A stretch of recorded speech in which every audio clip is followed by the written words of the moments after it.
Razstavni prostor Slovenske vojske se tu predstavlja vsako leto. Kakšen je namen predstavitve?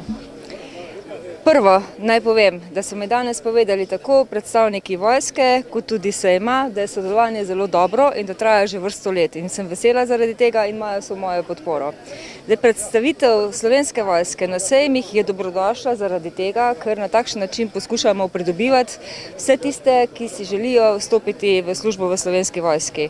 Soočamo se z velikimi kadrovskimi problemi in na takšen način, ko lahko ljudem, predvsem mladim, pa tudi njihovim staršem, približamo delo vojaka, tudi nekaj opreme, ko lahko govorijo tako neposredno s pripadnicami in pripadniki Slovenske vojske, je dobrodošlo zato, da približa poklic. Smo eden izmed zaposlovalcev, konkuriramo z drugimi in na takšen način se poskušamo približati ljudem, predvsem pa tudi vplivati poleg samo tega, da prikažemo poklic na domoljublje, da povemo, da smo Slovenska vojska, da je to naša vojska, Vojska Republike Slovenije in da moramo vsi skupaj narediti nekaj za to, da zagotovimo tudi ta vidik nacionalne varnosti. Kakšne so najpogostejše težave slovenskih vojakov, ki jih opažate? Ja, najpogostejše težave, seveda na prvem mestu je plača, na drugem mestu je iztrošenost opreme, tako osebne zaščitne opreme vsakega posameznika, kot tudi tega, da je zastoj zaradi rezov v obrambni resor, v obrambne izdatke povzročil velik zastoj pri modernizaciji Slovenske vojske.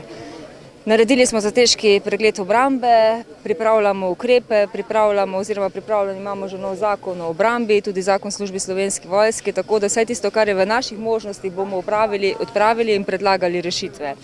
Za celotno razrešitev problema pa bo potreben konsenz vseh, ki sodelujejo na vseh ravneh, tako znotraj Ministrstva za obrambo, Slovenske vojske, Vlade Republike Slovenije, se pravi politike, tudi stroke na širšem, tudi akademskem področju, predvsem pa tudi prebivalke in prebivalci Slovenije, da postavi varnost, tudi Slovensko vojsko med eno izmed prioritet Republike Slovenije in potem je potrebno tudi vlagati v to, zagotoviti sredstva. Naša naloga pa je, da predstavimo, na kakšen način jih bomo čim bolj učinkovito tudi porabili. Na drugi dan Mednarodnega obrtnega sejma v Celju je prav dan Slovenske vojske.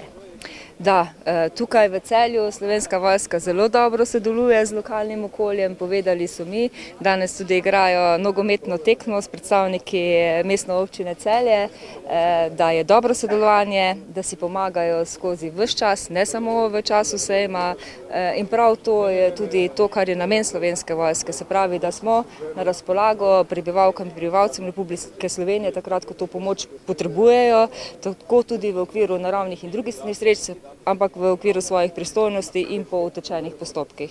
Ampak sodelovanje je zelo dobro. Kakšen je interes mladih fantov za Slovensko vojsko in kakšne so potem težave pri zaposlovanju, ko enkrat opravijo študij?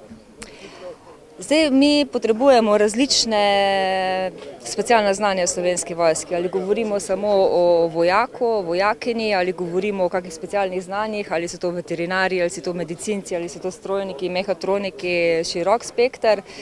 Največji problem, kar ga opažamo sedaj že vrsto let pri mladih, so najprej zdravstvene težave. Imamo zelo nezdrave generacije in bomo morali narediti več na tem, tudi sama telesna pripravljenost in seveda tudi varnostne zahteve, kar mora vsak, ki želi postati pripadnik ali pripadnica Slovenske vojske, tudi izpolnjevati. Vendar menim, da z nekimi skupnimi ukrepi sedaj izvajamo že drugo leto vrsto racionalizacij v teh postopkih, bomo te postopke še skrajšali, še bolj približali, vendar problem je tudi drug, se pravi plača, okolje, v katerem delujejo, nevarnost dela, vseeno, ampak upamo, da se bodo vseeno mladi in mlade odločali za službo v Slovenski vojski.